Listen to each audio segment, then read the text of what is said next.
This begins CD number 8. The next right was the right of his wife's milk for their children. That is a haqq that a man has, that his wife breastfeeds her children.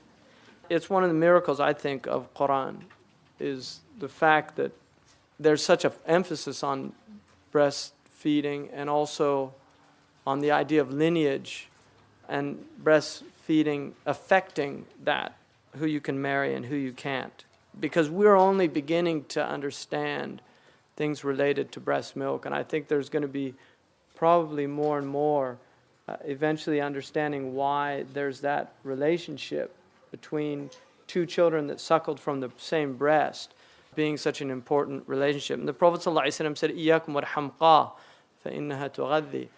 Don't use a dull-witted wet nurse because she is nurturing the child. In other words, there's IQ involvement here. And there was a study done in Israel in which they felt there was a strong enough correlation between breastfeeding and IQ in the first year. And they said that every month of breast milk raised the IQ level a point. So a child that had 1 year would actually go up 10 points. Now 10 points, I mean, even though IQs, I think, are limited in what they assess, but generally, I mean, there's a big difference between 10 points in people's abilities to do those type of spatio-reasoning tests that they have. So that's interesting. So that haqq al-irda'a is really important. Now, one of the things, the Qur'an says, وَفِصَالُهُ فِي عَامَيْنِ 2 years. And generally the fuqaha say you can go beyond that, but it shouldn't be more than 4 months. 2 years and 4 months. Some children have a very difficult time delinking, so it just depends on what the situation is. And you can obviously stop feeding before. The most important period, which no woman should avoid, is those first 3 months, especially the early period where they have the colostrum, which is a very rich first milk, and that the children get antibodies, they get protection from illnesses, and children that are breastfed have been shown to have much lower rates of lung problems, of ear infections, asthmas, atopical skin disorders. So it's really important. Now, there are a few reasons why a woman does not have to breastfeed. One is the ulama mentioned a woman of high social standing. The reason for that is in Jahili Arabia, they did not. Women that were wealthy did not breastfeed.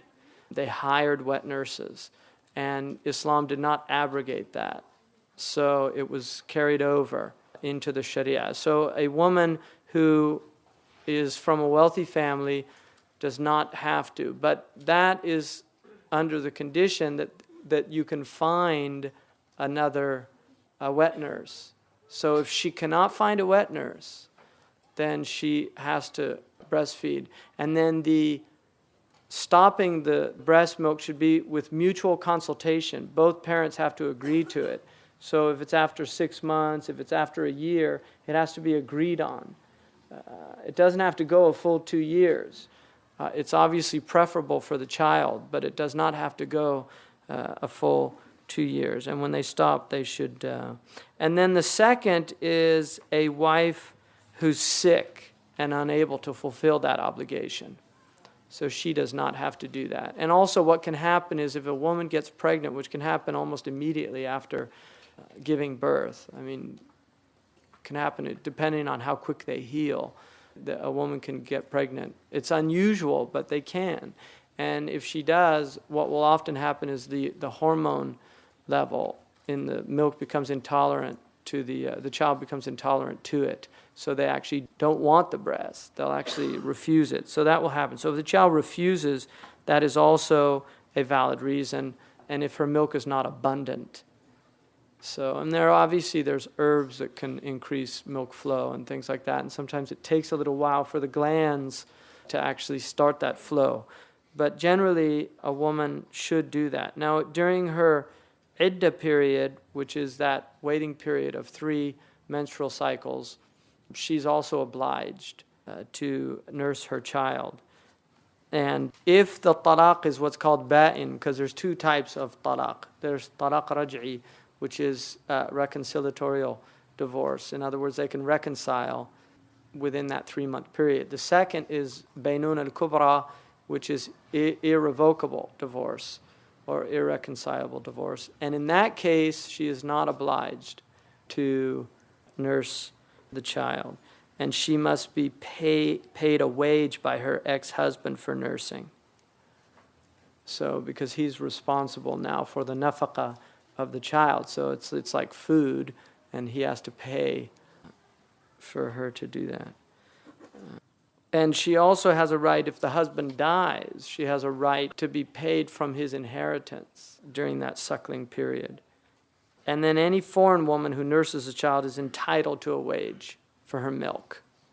So a woman can rent, right? She can, and they have surrogate mothers and things like that. I mean, that's something. I mean, it's an interesting thing. I think it's really sad that that's gone out of in culture, because they used to have that even in this culture, a wet nurse. I mean, there's an English word for it, but they did have that wet nurse concept, but it's really gone out. And I think some women actually are troubled by the idea of another woman suckling the child in this culture. They don't, it's a very alien concept. In a place like West Africa, people sometimes have 10 different mothers through wet nursing. And many of them, like the Shaykh that came here, have mothers that were black Africans, even though they're Arabs. So it was also a way of binding people with other peoples, because there's a rada'a, and then they become a mother, and you actually have to have birr al-walida. So like Shaykh Abdullah, when he goes to certain places, he goes and sees the women that gave him milk when he was a little baby. So that's a good thing. And then it also binds families together.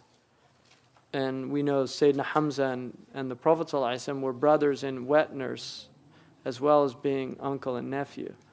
He was actually his brother in the rada'a as well, in milk, in nursing. And then the 9th one is the right of a man that his wife treat his relatives with respect. Now, obviously, this goes both ways, but we're dealing with the rights of men right now. She has to show excellent character towards his parents and his relatives, and she should show no harm towards them. And Allah subhanahu wa ta'ala says, "Ashiruhunna bil ma'ruf." Be good to them, and that's part of mu'ashara bil ma'ruf, of living with good, is showing kindness to the family. And Allah says, "Asa an takrahu shay'an," that sometimes you hate a thing, and Allah puts much good in that thing. So you might not like your in-laws, right? I mean, that's true. But there's a big reward. And that's the way believers think. They have a different criteria for looking at things. I mean, some people, I'm not going to have anything to do with them. Why should I respect people who don't respect me, or whatever? But if you look at it from that I'm actually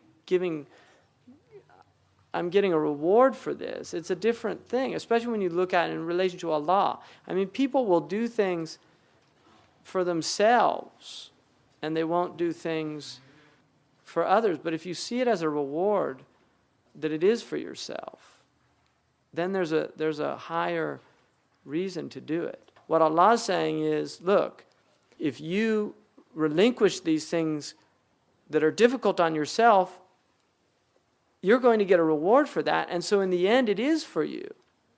Right? You're doing something for yourself by doing it for others. And that's the beauty of Islam, is it puts a different perspective, because ultimately we are egocentric. We are the center of our universes. I mean, that's human nature, is that you are.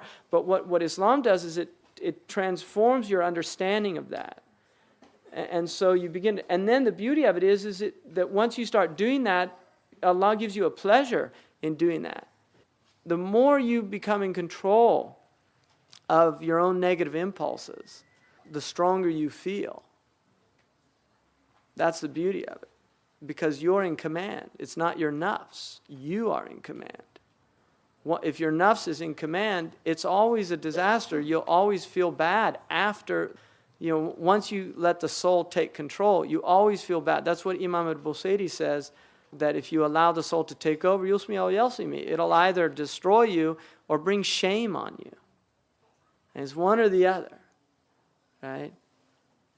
That's really important. And then also the right of lineage and religion. It's a husband's right that his child, whether male or female, take his family name and follow his religion. So the child, there's nothing wrong with having a middle maternal name if that's a urf. In some cultures, it's the custom of the people to have a middle maternal name. Mexican culture does that. So there's nothing wrong with that. But it's the haqq of the man that the child take his name. He's so-and-so or she's so-and-so, the son or daughter of so-and-so. And it can be a family name or it can be the name of the husbands, because there's two types of names. You have like Muhammad bin Abdullah, right, which is the family name, this Muhammad, the son of Abdullah, and then Al-Hashmi, which is the name of the surname that they have, all right? So you have the surname, and then you have the name of the father. So you can do either one. You can have your son have your direct name, bin so-and-so, or the son of so-and-so. And that's what most of those names are. My last name is just the son of John. That's all it means, Hanson. So if you have a last name, many of the last names in English, that Johnson, these are names that have son of so-and-so.